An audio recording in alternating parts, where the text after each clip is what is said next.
মতি তালুকদার, তাকে নির্বাচিত করা হয়েছিল। তো উনি আমাকে কি ধন্যবাদ দিলেন সেই জন্য না অপবাদ দিলেন ঠিক বুঝতে পারছি না। সময়ের সাথে সাথে কিন্তু হিরো ভিলেন হয়ে যায়, ভিলেন হিরো হয়ে যায়, এটা বুঝতে হবে। আমি রিটায়ারমেন্টের ঠিক মাসখানেক আগে শ্রদ্ধা সালাম তালুকদার আমাকে বললো যে ম্যাডাম, উনি ম্যাডাম বলতেন না, উনি বেগম সাহেব বলতেন, কারণ ওনারা যখন রাজনীতি করেছে তখন ম্যাডাম কিন্তু রাজনীতিতে আসে নাই। উনি বলছে বেগম সাহেব আপনাকে যেতে বলছে ইত্যাদি, অর্থাৎ আমাকে বিএনপিতে জয়েন করার জন্য একটা প্রসেস চলছিল। তো রিটায়ারমেন্টের 7 দিনের মধ্যে আমাকে জয়েন করানো হলো। তা আমি যে নূতন লোক, বা আমি যে বাংলাদেশের বাইরে 5 বছর ছিলাম, ঠিক এই পদে চিফ হওয়ার আগে 5 বছর, 2 বছর আমেরিকায়, 3 বছর রাশিয়াতে, 5 বছর বিদেশে ছিলাম। আমি মন্ত্রীদেরও অনেককে চিনতাম না, কিন্তু যাই হোক ম্যাডাম ধরে নিয়েছিল।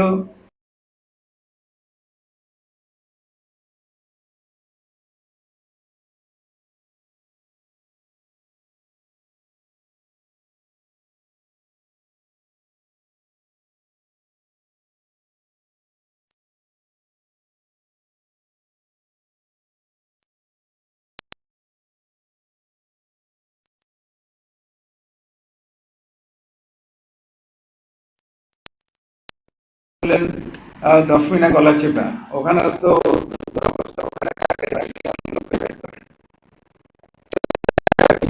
ওনার নাম ছিল বেসিক্যালি জাতীয় পার্টির, কিন্তু আমাদের কোনো লোক ছিল না তখন। তো ওনাকে খুঁজে বের করলাম, ম্যাডাম আরো খুশি হলো।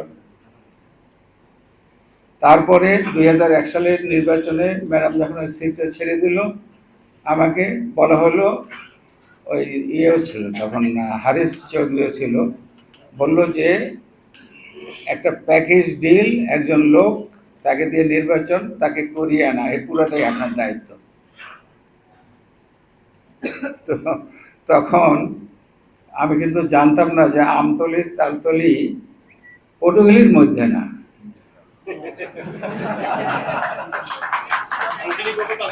আমরা পটুয়াখালীর থেকে আমতলি তালতলি পার হয়ে গিয়ে আবার পটুয়াখালীতে পৌঁছে। আচ্ছা, তো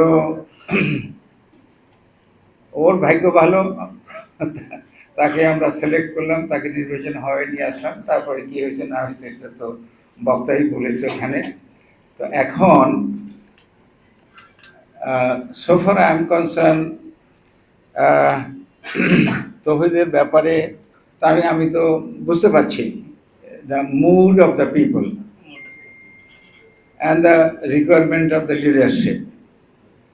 আর যে দায়িত্ব আপনারা আমাকে বা আমাদেরকে, মনিও ছিল এখানে, দেওয়ার চেষ্টা করেছেন, আমি এটুকু বলতে পারি যে দায়িত্বে অবহেলা হবে না।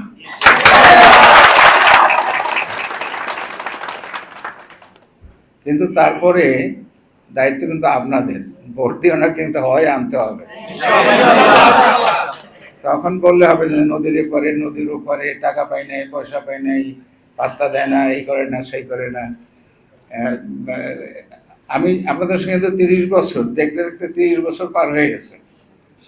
তো আমি আমার এলাকা বলতে দক্ষিণ অঞ্চল, এই ভোলা বলেন, পিরোজপুর বলেন, পটুয়াখালী বলেন, বরগুনা বলেন, এই সব অঞ্চল তো আমি একেবারে চষে বেরিয়েছি। আমি লোকজন চিনি, লোকজনের মুড জানি। আমরা সবসময় বলি অনুন্নত অবহেলিত দক্ষিণবঙ্গ বা দক্ষিণ অঞ্চল, কিন্তু যে জিনিসটা আমরা বলি না সেটা আমরা কিন্তু কনস্পিরেসিতে ওস্তাদ। ওইটা বলে না যে সব দেশ কি বিভিন্ন ধরনের যন্ত্র আবিষ্কার করেছে, আপনারা দক্ষিণ অঞ্চলে কি আবিষ্কার করেছে?